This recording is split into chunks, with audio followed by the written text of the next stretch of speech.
Hey y'all, we've got Jackie Greenberg and Spencer Churchill on today. They are the founders of Brainrot Radio. Brainrot Radio is an online radio station. It's got DJs from all over the US involved, and it is quite an operation that they run. It's very, very cool. So, you're going to hear more about that in this conversation. As always, if you want to support us, tapeclub.substack.com is the place to do so. If you have any questions or concerns or want to just reach out, hi@tapeclub.biz is the place to do so. Enjoy the show.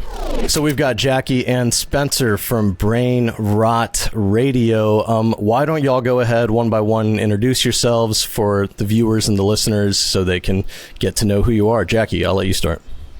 My name's Jackie. I am born and raised in Los Angeles, where I run the West Coast programming. I do mainly music department, social media, and making sure the West Coast DJs are doing their thing. And then I'm Spencer. I run the East Coast programming, and I do a lot of the technical and administrative, like financial administrative work behind the scenes, and I keep the East Coast up and running. Oh, the financial aspect of it, that's going to be a fun part to talk about, because I'm sure this thing is a money maker. Before we really get started, I always like to do a little thing called What's Been Stuck in Your Head. I'll tell you the truth. I think after this season, I'm going to retire it, because I've noticed every time I do it, someone will say a song and I'll just be like, oh, cool, never heard of it. and then we just move on. So having said that, why don't y'all tell me what has been stuck in each of y'all's heads? So Spencer, I'll start with you. You got anything that's been stuck in your head lately? Today somebody at work hummed I'm Glad You Came by The Wanted, which was out when I was like 12 years old, and from about noon today until now I've been humming that one in my head. What do you do when it's stuck like that? Do you ever just go and listen to it to get it out, or will that just make it worse? No.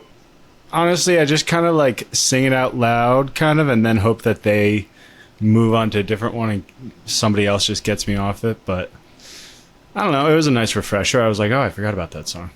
There you go. Jackie, what's been stuck in your head?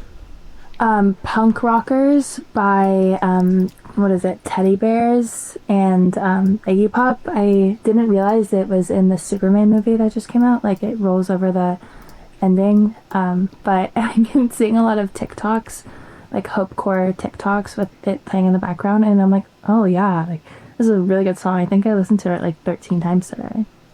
Wow, mamma mia. I wonder if them putting it at the end of that movie, if the marketing department somehow also was like, let's get this thing going viral on TikTok, or do you think that was just like a natural thing? I think it might have been a natural thing. I think people ran with it. Like, it's just like such a upbeat, fun song. If you haven't listened to it, which if you haven't, it's fine. But like, listen to it. I haven't. You're gonna listen to it 13 times in a row. Okay.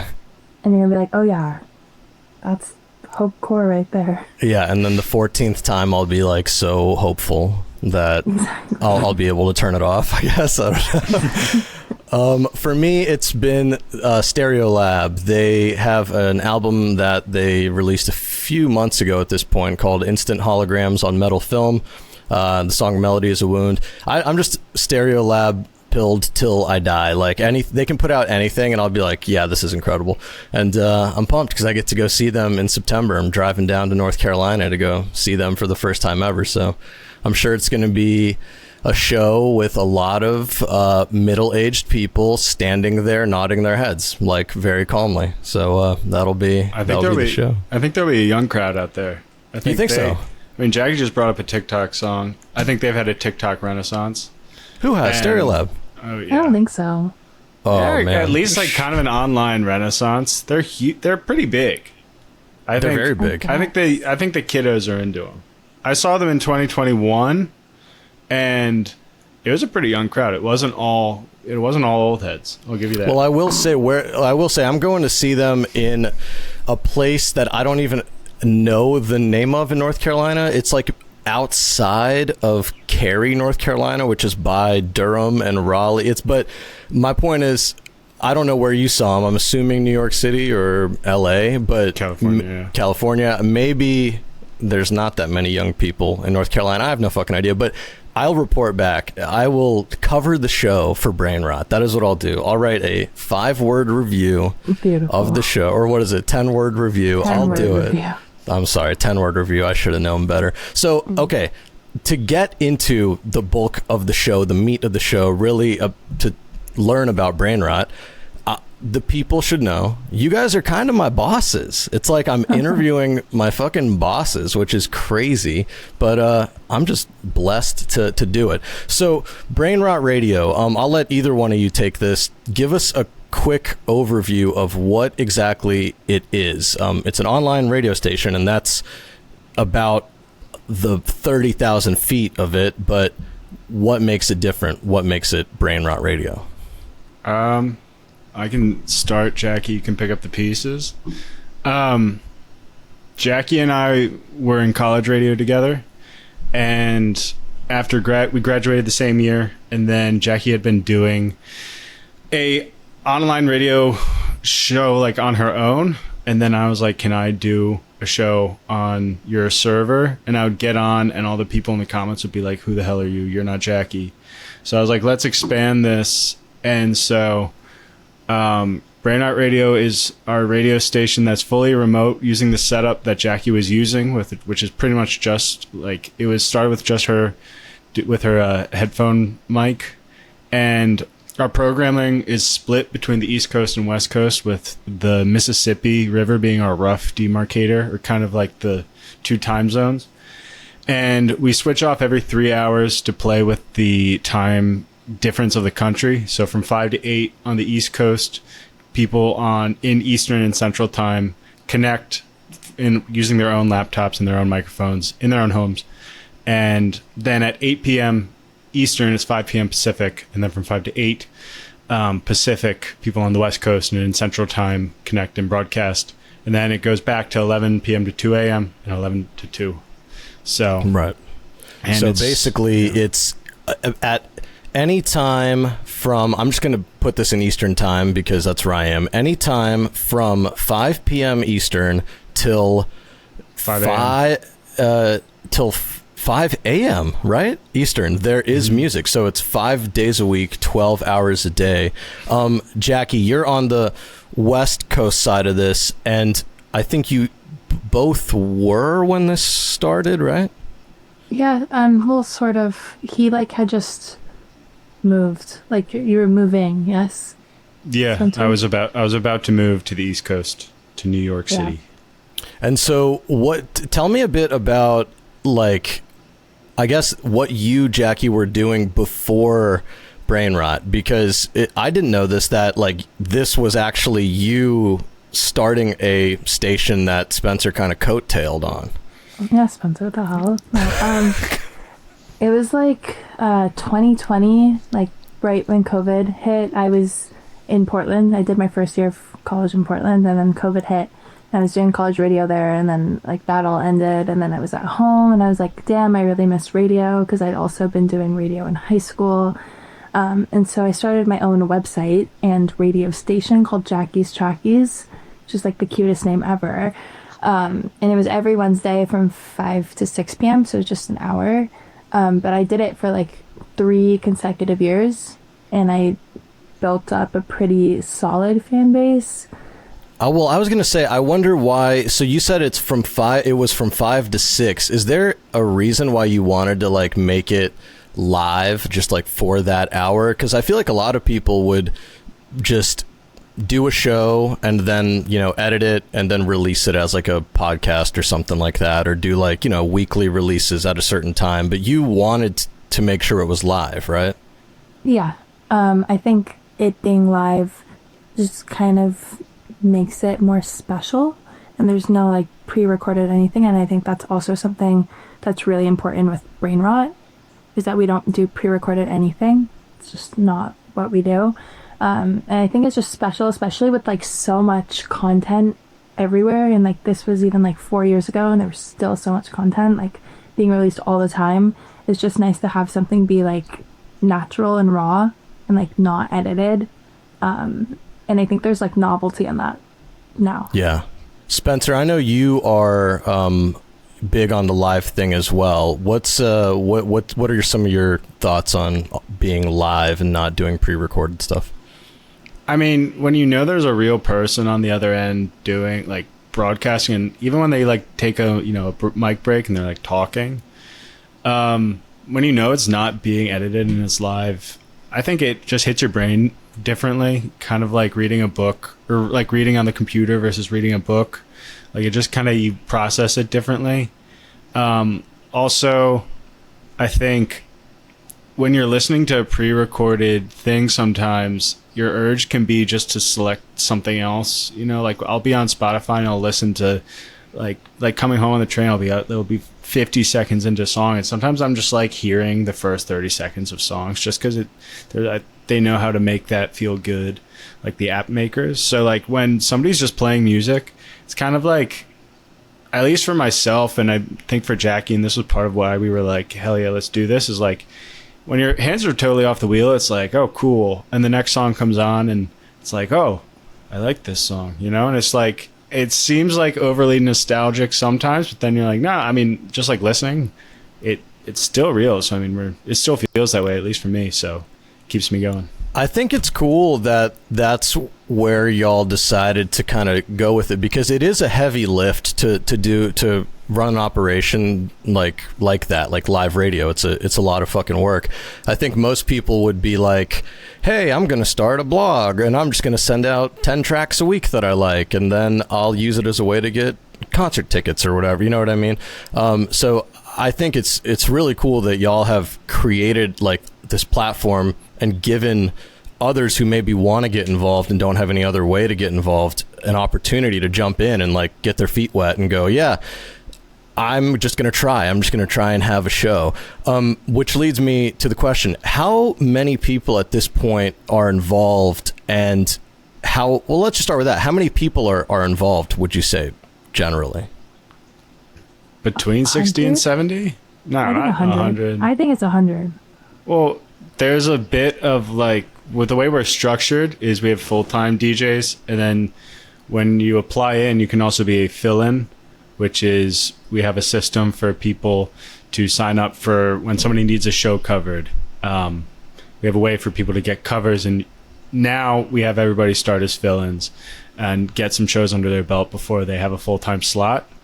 But sometimes fill-ins will drift away, and that's like fine, it's everybody's living their lives. So I guess the line gets blurry with like how many fill-ins we've brought on versus how many are active. But I mean, I think full-time DJs we have about 45, because some people split slots, and then we probably have 25 or 30 people in the like outer Oort cloud of nebula of the station, the Brainrot nebula. But then Jackie, you said it was closer to 100. I'm assuming that's because over time these people maybe join that nebula, and then maybe they drop off, and so there's like members of the Discord, for example, where they'll jump in every so often and chat. They're still part of the Brainrot universe, I guess, right? Right. Yeah. And I think there's also like counting, like we had interns, I count them, just like we've had a lot of fill-in DJs, and I count all of them as part of it, even if they're no longer with us. Yeah, that's okay. Then yeah, Spencer. Jeez, you got to show some respect to the people who are no longer with us, bro. We've onboarded all of them. I've set them all up with the tech. We've had FaceTime with all of them. Right, which is probably insane. Like you, for the people who don't know, right? You give out your personal phone number to all these people, right? Or maybe not anymore, but you did when I joined. And these people will just text you and be like, my shit's fucked up. I don't know how to work it. What's going on? And you're like, I don't know, out and about New York City at midnight and trying to like from a bar troubleshoot stuff. Has it affected your life in terms of just kind of creeping in like in random moments where you're like, oh, I wish that I could just live my life? A little bit. I mean, it's always there, and people always are going to be having issues, but we've kind of figured out a way to onboard people and, get them set up and get them, very confident within about the first 6 weeks. But yeah, there have been a lot of times. Mostly it's just like, aligning their server login with what's, live.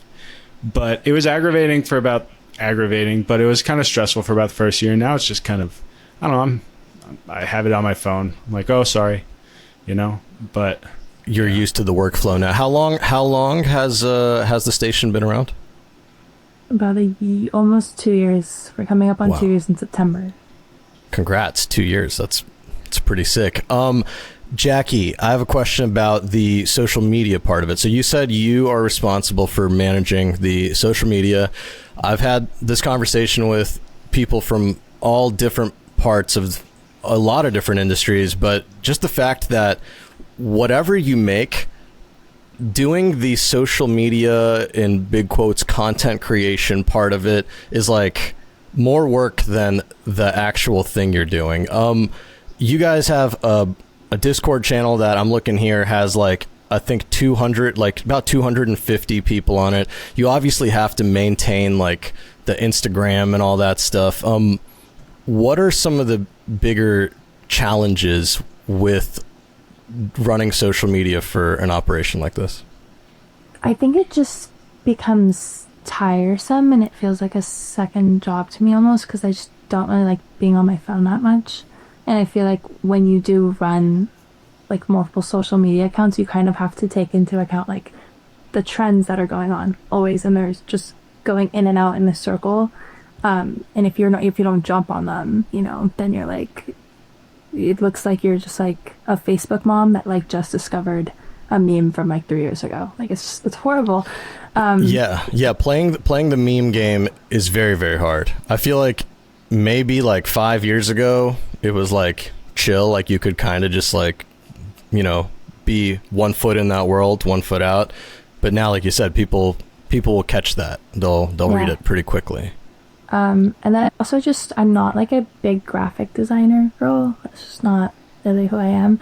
And so it's kind of hard for me to like create cool content that also aligns with like our brand visibility and stuff like that. So it's a lot of like trial and error, and then I get really like in my head about it and I just like don't even want to touch it, which is a problem because like in order for more people to find us, like I do have to be more active on social media.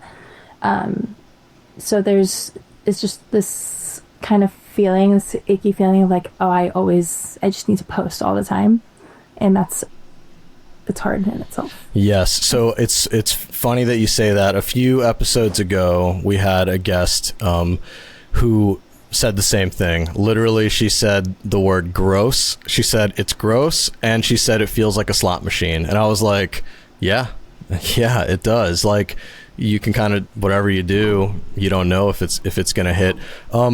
I was gonna ask, what are some speed bumps that y'all have run into over these 2 years? That social media just made me think of that, because marketing is so fucking annoying, but it is like such an important part of making any art or making any art project. I think Brainrot is kind of like an art project. It's like a cool community building activity almost.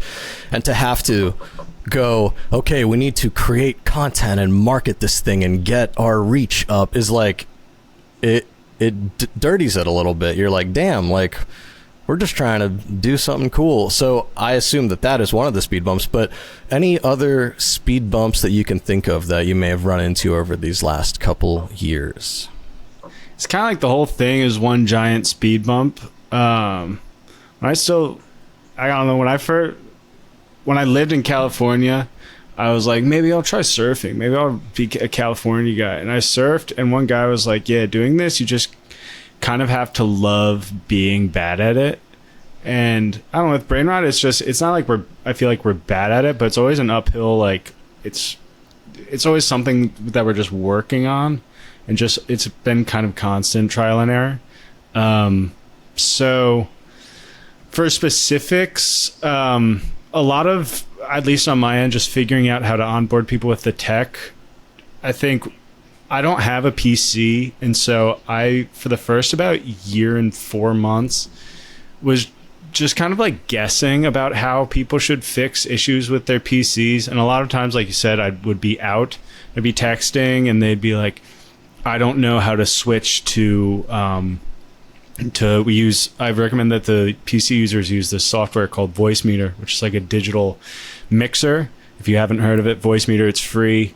Highly recommend. I'm a big fan of freeware after doing this project. I'll be like guessing about how to fix things. So there was a lot of that and like getting the tech set up like completely set. And then I guess the other one was we're a 501c3 nonprofit, like fully registered. And getting that fully secured was pretty difficult and just kind of a lot of trial and error and Googling and pretty confusing. But that's all set. So that felt very good to complete. For sure. Yeah, I talked to you a bit about that because we were trying to figure that part out for the tape club, and I don't think it makes sense for what we're doing, but I don't know. Yeah, the whole financial side of it is a total headache. Jackie, any speed bumps on your end that you can think of, or challenges that you guys have overcome in the last couple of years? I think initially just like trying to get our name out there and like getting call letters, which like we didn't need because we're not on like actual airwaves, but we still have them. K-Rot. I didn't realize that y'all had letters. That's cool. Or K-Rot, which is the sickest thing ever. I'm gonna start saying you're listening to K-Rot on when I'm on air. I didn't know that. And then just trying to like communicate with people and letting them know like, hey, we're a radio station too. We're here. And I think it's still we're like over a year into this project, and I think quite a few companies, labels won't, name them obviously, but I don't think they take us very seriously because we are an internet station. I think that's just a recurring speed bump that I keep hitting at like 45 miles an hour. It just fucks up the bottom of my car like so bad. It's my ego that gets hurt. But that, and then I also think just like it's mainly Spencer and I doing kind of everything. And so when it comes to like different things that come up, we don't really have the bandwidth to like tackle all of them, and I think that's also just a recurring speed bump as well. And that a lot of that is talking from the music department. That's music department Jackie speaking in terms of like not because the way it works for those who don't know is basically and correct me if I'm wrong here, Jackie, but like the radio station gets like promo companies or whatever to send a bunch of links to them. You get added to their mailing list. They send links to new artists, and then those artists who have these songs out, basically, is it called going for ads or something like that? Can you explain it, Jack? You can probably explain it better than I can. Sure. Basically, just all these promo companies will send over like new singles, new albums, whatever, for the week. It's weekly, it's constant, never ends. And I take all of them and I throw them into a spreadsheet. I listen to it all, but we take the 10 songs or albums that we liked the most from that week. We, as in you, the music department. The music department does. Yeah. I have a music department. It's like 10, 12 DJs and Brainrot every week. They're on it, which is really helpful and awesome because there was a moment where I was doing it all by myself. Horrible. Anyways, take the 10 new ones that we love the most, and we report those 10 albums or singles to NACC, and then there's a separate chart that's top 30, and Brainrot does this thing called new ads where we take all of those songs and we throw them into a Spotify playlist, and we ask DJs to play one song off of that playlist per show and mark it as new on Spinatron. And I take that, all of the data from the week, in one spreadsheet, and I export it, not saying the words right here, but I take it all, take all the new ads, and I figure out which songs were played the most, which is like a whole thing. And then I take those 30 songs that were played the most out of all of our DJs across the whole week, and I report those 30 songs also to NACC. Wow. So it is an involved, extensive process. It's not, and it makes me understand why people are just like, I'm just going to make Spotify playlists, because like what you guys do, there's a lot of work that goes into it. Before we get to the next segment, I just want to ask real quick, goals for the future. Any goals for the future that y'all have in mind? The future can be as short as a month away. It can be as long as a million years away. I don't know. Spencer, I'll let you start. Just keep expanding programming. I think just getting as many people as possible. We're figuring out how to expand our programming hours. And then just spreading the word. We're only doing this because we like it. So I don't know, just I guess spreading the word, but making sure that doesn't come across that like we're selling anything. Within our mission statement, we say that we're not selling anything, which I think is very important and has made me realize how important mission statements are for nonprofits. But so just spreading the word of something that we are genuinely just doing because we like it. Yeah, and I mean, if you're in New York and you go to a bar and you see a sticker plastered up somewhere with a little eyeball brain or whatever and it says Brainrot, that's Brainrot. I mean, hey, I've seen the stickers in the bars. I got involved because I saw a flyer in a coffee shop. Jackie, what do you think about goals for the future? I agree with Spencer. I do want to expand our programming, whether that be more into weekends and like having that be a concrete thing or just earlier in the day, but also more merch. We've been sitting on some merch and I want to get them rolling, because like who doesn't want to wear a Brainrot hat? Brainrot bucket hat. No. Yeah, bucket. Our bucket hat coming back. Our bucket hat's coming back. They're not. I think I'm seeing them a lot around here. They came back maybe like 3 years ago and now they're gone again. Trucker hat. Maybe they migrated east because I'm seeing, or maybe I'm just noticing them. I'm seeing a lot of bucket hats. I'm like, are bucket hats back? Maybe you're just hanging out with people who are 3 years behind the bucket hat trend. That's fine. That's completely fine with me. Look, if you I'm not like the bucket hat. If you are watching this or listening or whatever on YouTube, drop a comment with what kind of Brainrot merch needs to be made. That's how we're going to tap into our 6 dedicated viewers and see if someone will leave a comment. It's my first time ever calling for a comment on this show, so let's see how it goes. Guys, how do people find Brainrot? What do they need to do? And how do they get involved if they want to DJ? I'll let either one of you guys take it. Go to brainrotradio.com, at Brainrot Radio, brainrot.radio on Instagram. We have an app on the App Store, just Brainrot Radio. And then Jackie, I guess I'll let you talk about applying. Sure. Well, also we're on TikTok as Brainrot Radio, and we're also on X/Twitter as Brainrot, so you know. How to get involved, you can go to brainrotradio.com/apply, and you can find very detailed information on what we're looking for. And if you don't want to be a DJ but you want to still be involved in the community, please join our Discord. There's a lot happening in there, sometimes good and bad. And otherwise, you can contact me directly if you want to get involved with music writing, because we take submissions from everywhere. Yeah, good and bad in terms of the Discord. That is true. There was a fight about the Red Hot Chili Peppers, who may or may not come up later in the show. Let's take a quick break, and then we're going to get to the mixtape. All right, it's time for the mixtape segment. Every time someone makes a mixtape, I always ask them if they had any kind of themes or through lines or thoughts on it. For this one, Spencer, you picked 4 songs. Jackie, you picked 4 songs. Did y'all collaborate on this at all, or was it two separate things? 2 separate things. 2 totally separate things. Okay, well, what I did was I took them and I put them together. So I kind of like when you're shuffling cards and you put them together, you go for the zipper type thing. That's what I did. So we're starting, I think, with a song of Jackie's. First, let's give a shout out to an honorable mention. Jackie, you had an honorable mention, Wild Horses by the Rolling Stones. Why was this banger of a song not good enough to crack your top 4 here? I think I only discovered it recently, which I know is not great.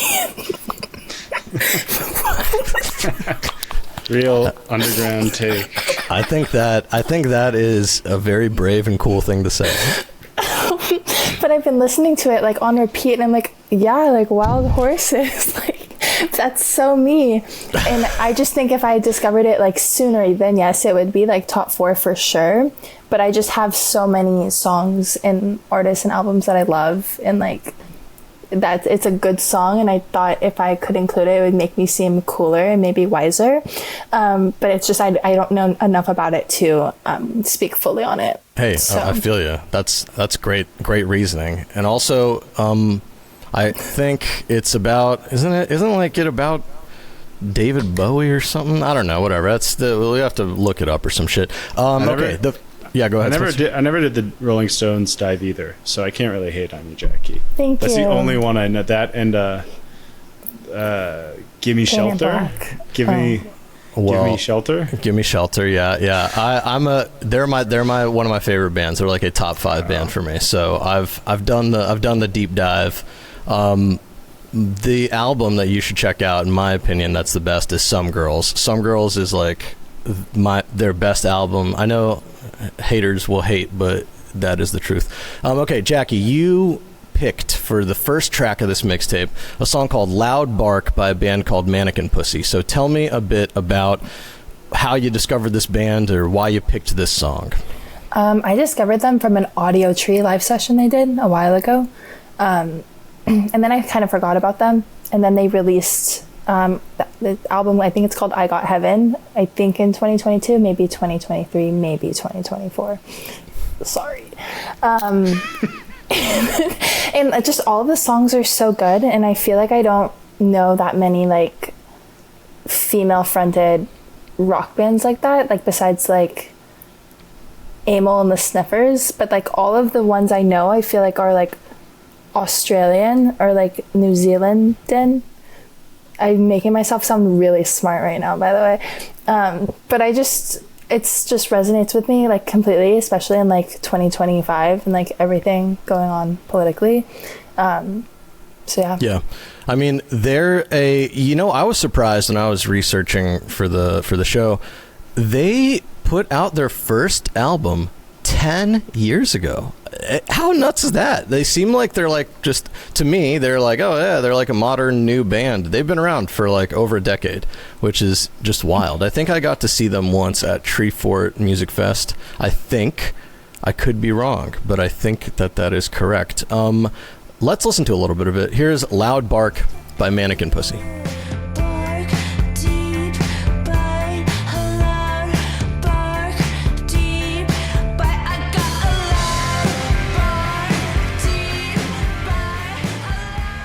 Next up, it is a Spencer pick. It is, we of course kick it off with a 9-minute long track. Nice.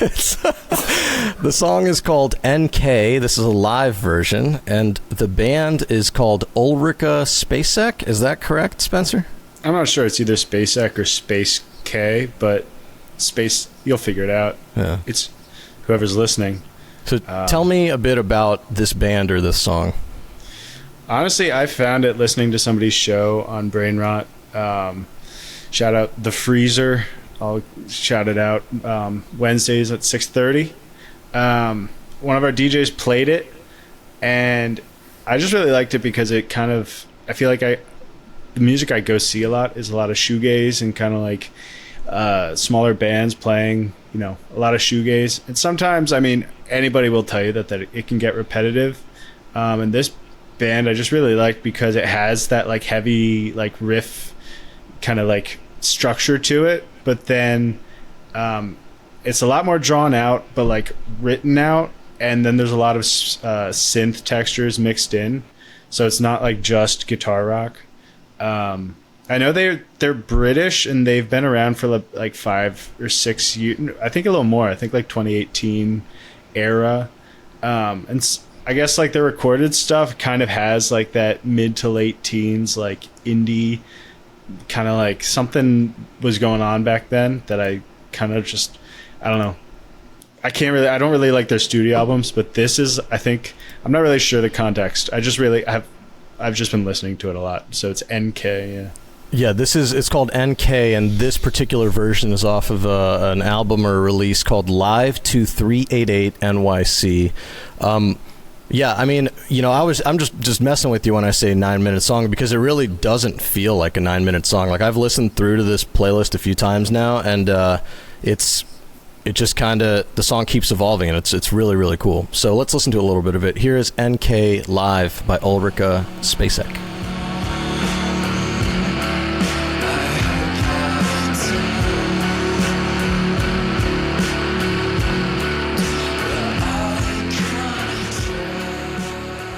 The next tune is a Jackie pick, and it is really cool. This is probably my favorite tune off of this playlist. It is called So Busted. It's by a band called Culture Abuse, and it actually flows really nicely going out of that like shoegazy song into this, because this is not some shoegaze type thing. This is they're a cool, it's a cool like snaps you out of it thing. Tell me a bit about this band, Jackie, Culture Abuse. I don't know anything about the bands. I'm sorry. I just know about the songs. But I discovered this one 2021. This guy I was seeing, I kind of coined him as like the one that got away, won't lie. He showed me this song, and it's on repeat always. Every time I hear it, I am just filled with emotion, and I think it's just such a lovely song. Like, one of the repeating lyrics is like, I just wanted to be loved by you, and I'm like, yes, like it's how I feel like 24/7. And then like I'll listen to it now and I'm like, yeah, like it's true. Like I don't know, like it just breaks my heart, but it also makes me really happy to hear, and it's just so lively, and I love a lively song. What I love about it is exactly that it is so upbeat and the melody is so catchy and sick, but then the lyrics are like so sad.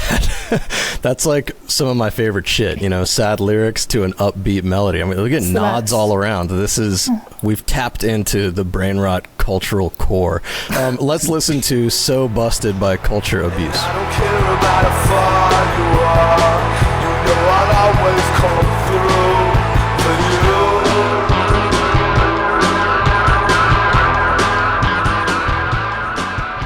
Next up is a song called Goodbye by a band called Hooky. I'd never heard of Hooky, and then I listened to this and I went and researched them a little bit. They're very cool. It's very cool stuff. Spencer, tell me a bit about Hooky. They are a duo in Philadelphia, I believe. Yes. I saw them in January, and I was really, really impressed because it's just two people, as in duo.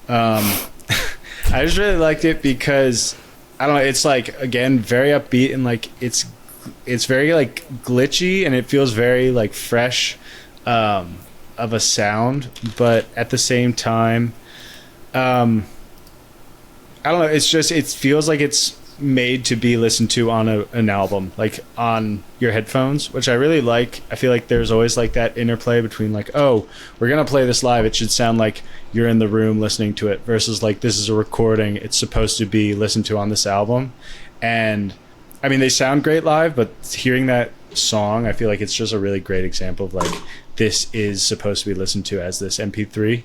So yeah, I was gonna ask you actually, like, how did it translate to being played live? Because that was my first thought when I listened to it. I was like, man, this is so cool, but how do they do it on stage? And not that matters, not that you have to be able to do it on stage. I don't care if you can or can't, but like, it's interesting that you got to see them live. It was two folks on stage just with synthesizers, or was there like a computer where they triggered stuff? Or they had a like trigger pad, and there was a lot more of like, they have a lot of these like repeating glitches, or kind of like it'll reverse it.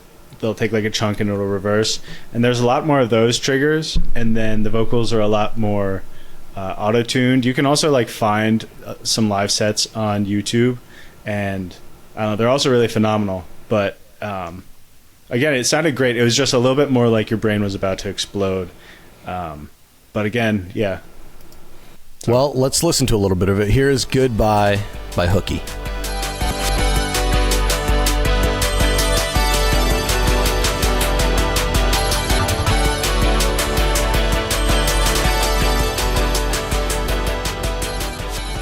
Next up is this is the band that connects y'all, in my opinion. They're Beach House. Jackie, you picked this song. It's called Wishes. I say it connects y'all because I believe Beach House are from Baltimore. Spencer, Baltimore, yeah, right? Baltimore. So, Jackie, tell me a bit about your relationship with Beach House. This one I can talk about for ages. Beach House is a dream pop duo from Baltimore, Maryland, and they are, I think, pioneers of dream pop. And if someone's going to disagree with me on that, some annoying incel is going to be like, oh, but no, they are like it. They are them.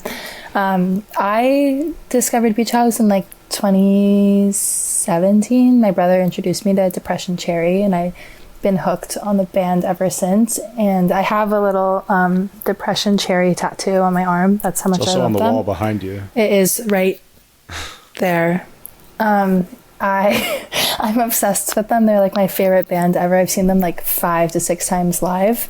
And so is there a reason you picked Wishes as the song specifically? Yes. I know, because Wishes is off of Bloom. It's not even on Depression Cherry. That's what I was thinking. I was like, I know, it's some like fucked up mind game I'm playing here. But I think all of their albums are perfect. This is just the only album that I could get conceptually tattooed on me, because like all of them, all of the covers are just like, what am I supposed to do with that? Yeah, you can't get the Bloom cover tattooed on you unless you're going like full body type thing. But Wishes is my favorite Beach House song. Lyrically, melodically, everything about it is perfect. I checked my last FM to see how many plays I have on that song. It's 199. Wow. Mamma mia. Well, let's make it 200. Before we make it 200, I will say Victoria Legrand, I believe, is one of the Beach House people. So I want to say, I could be speaking totally out of school here, but I think like her dad, of course I was speaking totally out of school. Her dad was a painter. This person I'm about to talk about was, I don't know, she was his niece. So whatever that means. Was a composer as well, if it's the same person. Michel Legrand, I think, was his name. And his stuff is crazy. So if you haven't listened to it, go check it out, because you'll probably be like, whoa, I'm seeing the influence here or whatever. But yeah, let's make it 200. Here's Wishes by Beach House.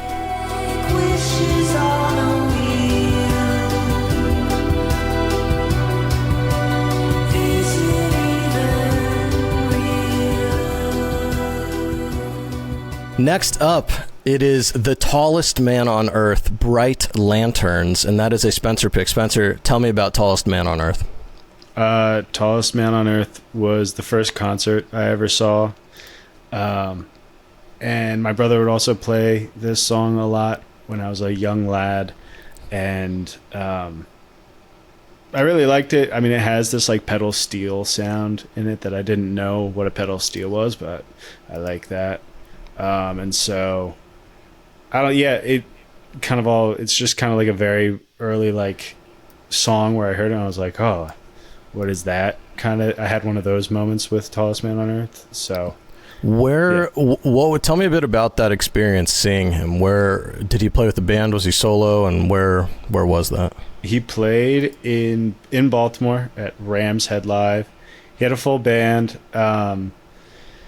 And yeah, I mean, he was really, really good. He did this thing. He like sent the band out for a few songs in the middle, kind of like a classic, setup.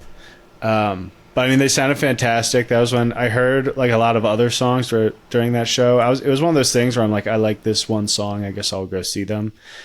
And yeah, I mean, he's a for being like an admittedly just like objectively like smaller guy. He has like this enormous stage presence. And then I don't know, to like fill out it's a pretty big room. It's a room with a mezzanine kind of level venue, and he filled out, at least with the sound, in a really cool way. But I mean, yeah, he's very good live. I saw him once at the Wiltern in LA, and that's the reason I asked. So when I saw him, it was him solo, and the Wiltern is like a pretty big room, and the stage itself is quite large, and the way that they had it set up was he did a couple songs on piano and a couple songs on guitar. The piano was on one side of the stage. All of his guitars were on the total opposite side of the stage. And in the middle front of the stage was his stool and his microphone. So, like, when he was switching from thing to thing, the audience was just, like, totally silent, and he's silent, and he's, like, walking over to get his guitar and then walking across. Like, you know, he'd go to put his guitar back, then walk all the way across the stage to sit at the piano. It was a little weird vibes. It was a little awkward. His stage presence wasn't as big at that one, but you know, it still was a great show, and the dude is endlessly talented. Let's hear a little bit of it. It is Bright Lanterns by the tallest man on earth. Me like a stranger mountain, though you've seen the shadow between the city and waters mine and fallen kids. Next up is a song off of an album that has the best album art that's ever been made. It is the weirdest album art also that's ever made. The song is Chrysalis, and the band is Empire of the Sun. Everyone knows them from, is it Walking on a Dream? Jackie, is that the one that people know them from? But you picked Chrysalis, so tell me a little bit about why you picked this. Well, it's a B-side, right? And it's another song that my brother introduced to me. My brother is just so good with music. He showed it to me on vacation in Mexico, and I could not stop listening to it, and I still cannot stop listening to it. I think it's the perfect song. It is so happy and fun in summer, and it also can be winter and fall and spring, which I think makes it a perfect song. Yeah, I mean, it's a great Mexico vacation tune, you know? Oh, it totally is. I didn't even know it was honestly off of that album. I only discovered that recently. I know this makes me sound like horrible with music, but I saw it as a single, and I was like, cool. But now it just opens a can of worms for me. But I saw them live in 2023 at Just Like Heaven Festival, and they are fucking weird. They are weird, but like in a good way. Yeah. I mean, I've never seen them, but just that album cover is, if you just look at it long enough, you're going to keep seeing new stuff. It is so strange. But yeah, look, we still, I think, I don't know, this is going to come out in August, so maybe by the time this comes out, we'll have one. But I don't think there's been a consensus song of the summer yet. Why not make it Chrysalis? Why not bring Chrysalis back? That's all I'm saying. Let's listen to a little bit of it. Here's Chrysalis by Empire of the Sun. It's a little too much, just thought that they would follow me, take me out, spiders and flies. And then closing everything out, I feel like this is like a perfect closer track for this, because it just hits you out of nowhere. It's called Cannonball Blues. It's by the Carter Family. Spencer, tell me a bit about this one. The Carter Family rock. They're considered the first like country artist of like America. They're from the 20s. I don't know. I won't give like a history of them. There's the Ken Burns Country Music that covers them, the first episode. But they're early folk. I found them during COVID or right before COVID, and I don't know. I just really like it because it's pretty wild to hear lyrics that are that just like cut and dry. Like there's no kind of like, I guess even like you don't even think that they're trying to posture. It's just like very much just like cut and dry lyrics, and I find that really I just really like that. And then also that they were singing, like, I don't know what they're singing about is entirely just like, at least in this song, is just relationship issues, which are just like, I don't know, they're just dealing with the same stuff that we are today, at least in that realm. So to hear these people, you know, they're in like these austere, like 1920s, like frozen, like the really, like the photographs where they're just like, you know, posed and like very still, and they look like you know, thousands of years away, but then they're being like, I'm, you know, singing about the exact same things that, I don't know, we all deal with. I don't know. Probably a cold take, but it's pretty cool just to hear that. Cannonball Blues is just like So Busted. They're cut from the same cloth. They're the same fucking song. Yeah, it is. Yeah. I didn't really pay attention to the lyrics, I'm not gonna lie, but the harmonies was what grabbed me. The harmonies are insane. They're pretty cool. Are they really a family? Do you know anything about? Do you know if they're really a family, or they just call themselves the Carter family? 2 of them were married, and then one of them was like her sister, and so, like, kind of, yes.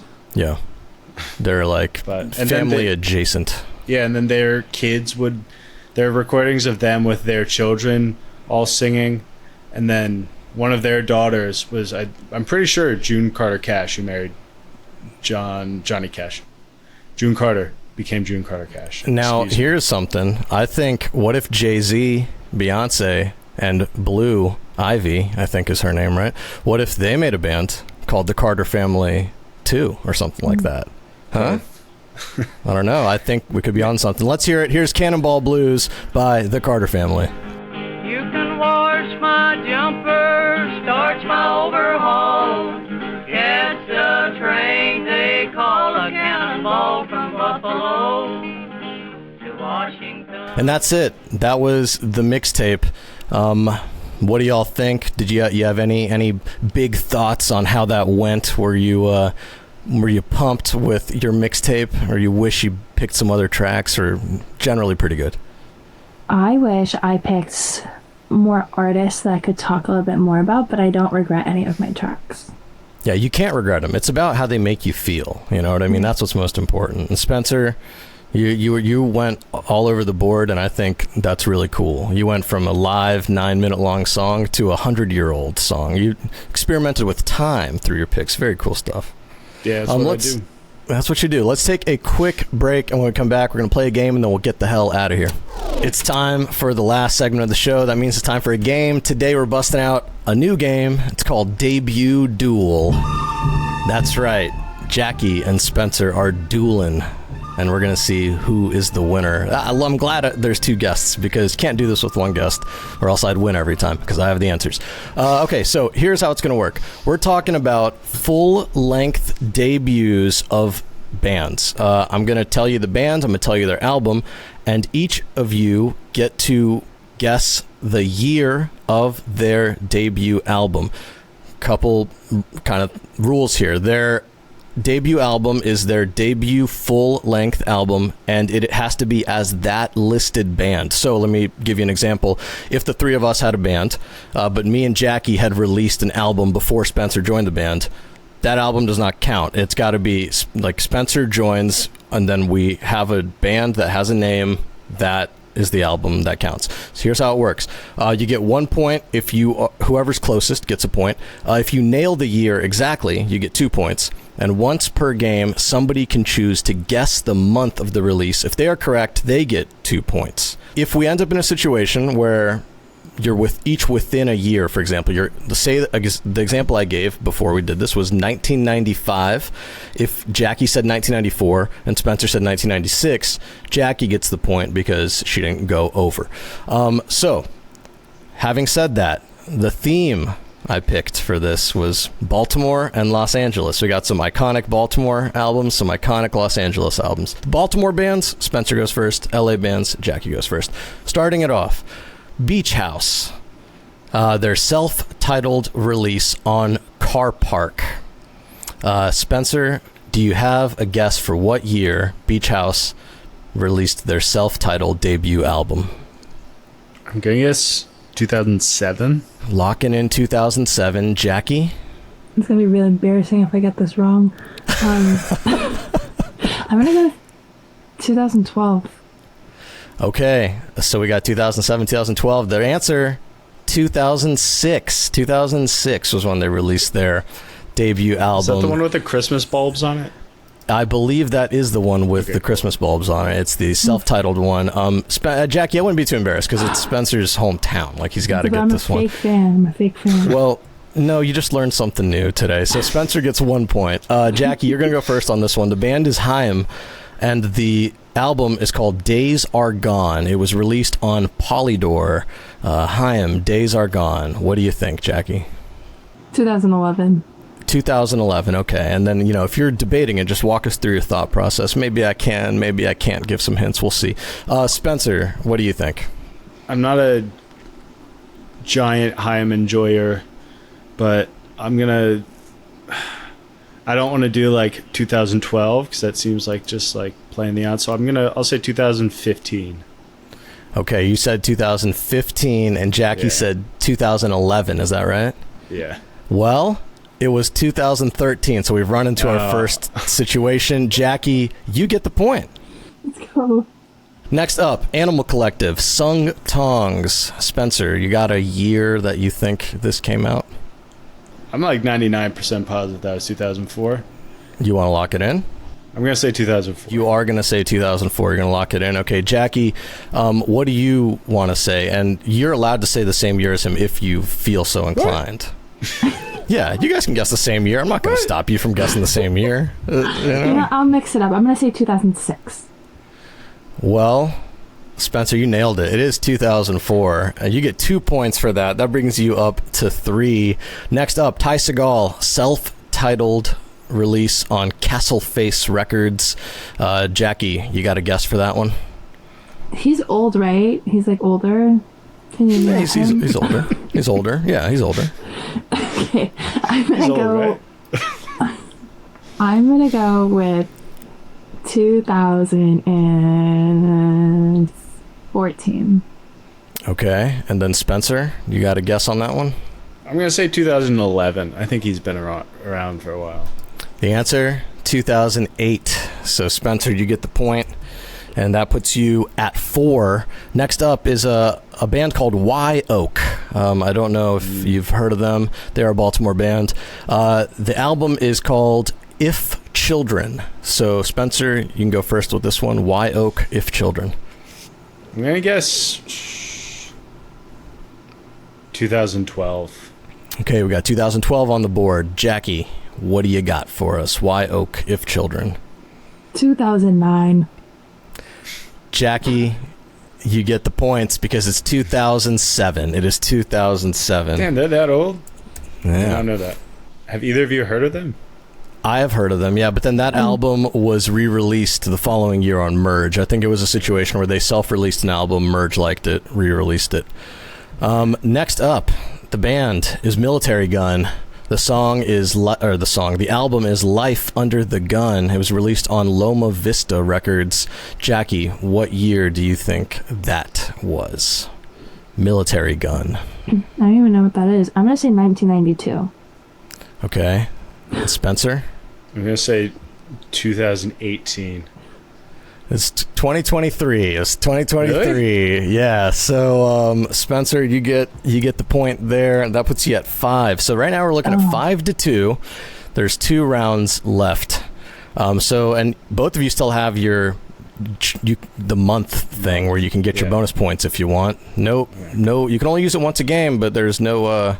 We have 2 rounds nothing left. bad that can happen. 2 rounds left. 2 rounds left. Okay, next up, the band is Turnstile. The album Nonstop Feeling is what it's called. Is released on Reaper. Spencer, you got a year for me? Turnstile was a band that was always in my periphery, and so I'm trying to, when you're like, I remember when that band came into my periphery, kind of, and it's kind of like a era. I'm gonna say 2017. Okay, Jackie, you got a guess for this one? I'm going to say 2018. Boo. All right. Boo. It was 2015. Yeah. Jackie, it's not looking good for you, but we'll finish it out on a LA royalty, Red Hot Chili Peppers, self-titled debut album on EMI. What year are you thinking for that one, Jackie? Oh man, this game makes me sound really stupid. I'm gonna say. Well, I gotta say, I probably would have gotten all these wrong if I didn't look them up. So it's purely trivia. 'Cause they're old. Let's think. Yeah, they're much older than Ty Segall. I'll give you that hint. I'm gonna say 1999. 1999. All right, and Spencer. I know it was not 1999.